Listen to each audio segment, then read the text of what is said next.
Welcome to one of the greatest chess games ever played. January 1999. Wijk aan Zee, Netherlands. Garry Kasparov, the world champion, sits down across from Veselin Topalov. What follows is 44 moves of absolute brilliance. Sacrifices, a king hunt across the entire board, and one of the most spectacular finishes in chess history.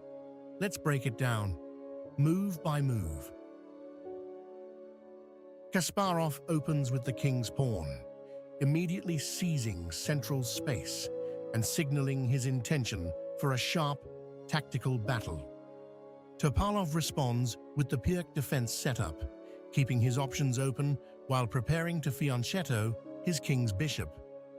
The classic pawn center is established, giving white a strong grip on the central squares and preparing rapid piece development.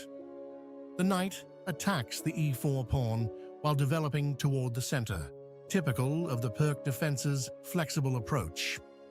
Kasparov defends the e4 pawn and develops with tempo, keeping the pressure on black's position. Topalov prepares the fianchetto of his dark-squared bishop, which will become the backbone of his kingside defense in the Pirc. An interesting choice by Kasparov, developing the bishop to a central square, where it supports the pawn center and prepares queenside castling.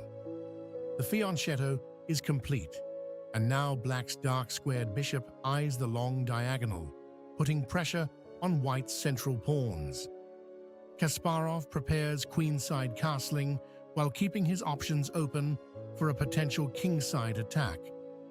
Topalov supports his center and prepares b5, beginning counterplay on the queenside with typical Pirc flexibility. A bold move that reinforces the e4 pawn and prepares g4, signaling Kasparov's aggressive intentions for a kingside assault. Topalov strikes immediately on the queenside, gaining space and putting pressure on white's position before Kasparov can consolidate. Kasparov develops his knight to e2, keeping it flexible for potential jumps to d4 or f4 while maintaining his central control. The knight develops to support the center and prepare further piece coordination typical of the solid Pirc structure. Brilliant and aggressive, Kasparov immediately targets the fianchettoed bishop, the defender of black's kingside dark squares. Topalov has little choice but to trade, as allowing Kasparov to eliminate the g7 bishop would leave his kingside fatally weakened. Now Kasparov's queen occupies a menacing outpost on h6, eyeing the black king and preparing for a devastating attack. Topalov develops his light-squared bishop to an active square, putting pressure on the e4 pawn and preparing to challenge white's center.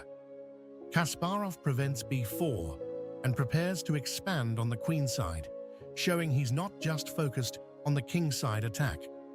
A critical central break. Topalov strikes at white's pawn center, opening lines for his pieces and fighting for the initiative. Kasparov castles queenside, bringing his rook into the game while keeping his king safe from the central complications.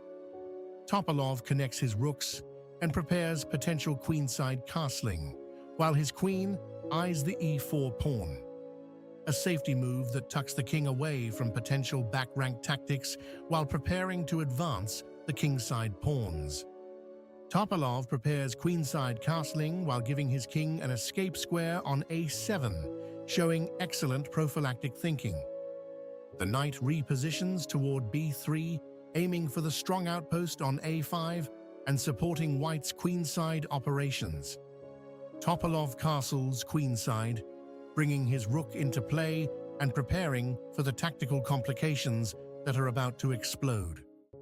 The knight reaches its intended square, eyeing the c5 and a5 squares while supporting white's growing pressure.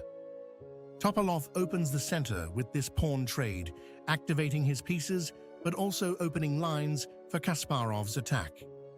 Kasparov recaptures with the rook, centralizing it powerfully and maintaining pressure on black's position. Topalov attacks the centralized rook while gaining space on the queenside, forcing white to make a decision. The rook retreats but stays on the dangerous d-file, keeping pressure on black's position while avoiding the c5 attack. Topalov brings his knight toward the action, eyeing the c4 and d5 squares while preparing to challenge white's pieces. Kasparov prepares to fianchetto his king's bishop or advance with f4, building his kingside attacking formation. A prudent king move that improves safety while preparing potential rook lifts and maintaining flexibility in the position. The knight leaps to the strong outpost on a5, attacking the b7 bishop and preparing to infiltrate black's position. The bishop retreats to maintain its influence on the long diagonal while avoiding the knight's attack. Kasparov's bishop springs to life, targeting the d7 knight and adding another piece to his growing attack. A bold central advance. Topalov strikes in the center, opening lines for his pieces and fighting for counterplay. Check. Kasparov's queen joins the attack with tempo, forcing the black king to move and beginning the famous king hunt. The king is forced toward the side of the board, beginning its perilous journey across the battlefield. Kasparov brings his last piece into the attack, doubling rooks and preparing the devastating tactics that follow. Topalov advances his passed pawn with tempo, attacking the knight and trying to create counterplay in the center. Magnificent, the knight centralizes powerfully, attacking multiple pieces while preparing the incredible sacrificial sequence. Topalov captures the knight, perhaps not realizing he's about to face one of the most spectacular attacks in chess history. Kasparov recaptures, opening the e-file for his rook and setting up the devastating tactics that will follow. Topalov's queen moves to defend and attack, but it cannot prevent the tactical storm that Kasparov is about to unleash. The rook sacrifice begins. Kasparov gives up material to destroy black's pawn structure and expose the king further.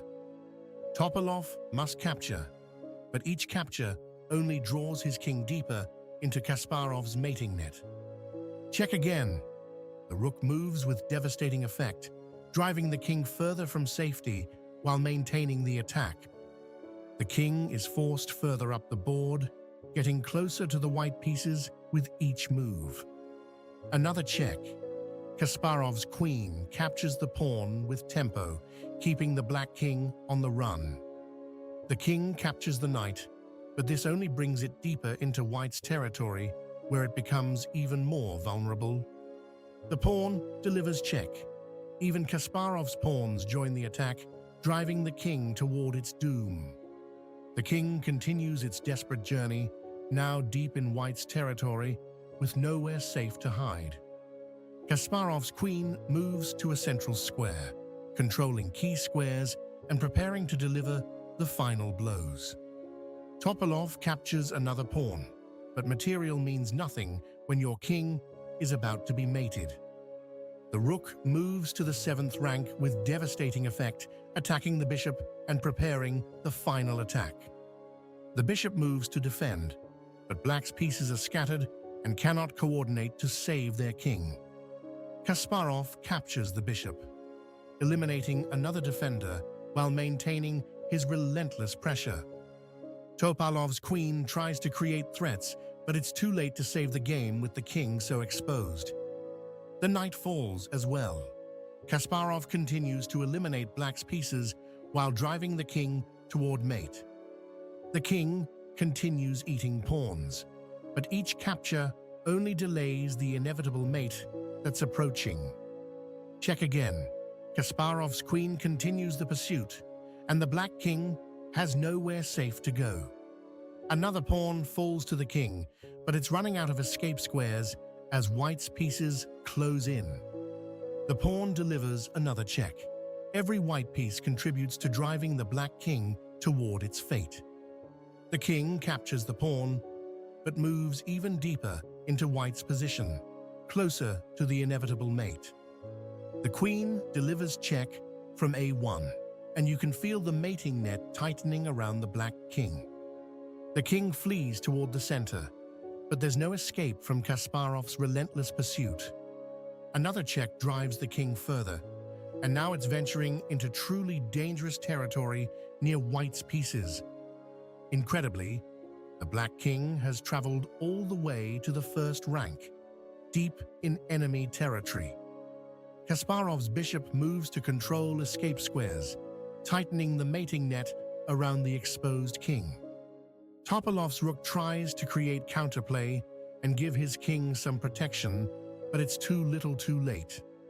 Kasparov's rook moves to attack the defending rook, preparing to eliminate Black's last active piece. Topalov captures the rook, but with his king so exposed, this exchange only delays the inevitable. Kasparov's bishop captures the queen. The material balance is roughly equal, but Black's king position is hopeless. The pawn recaptures, and now Black has a dangerous passed pawn, but the king is still in mortal danger.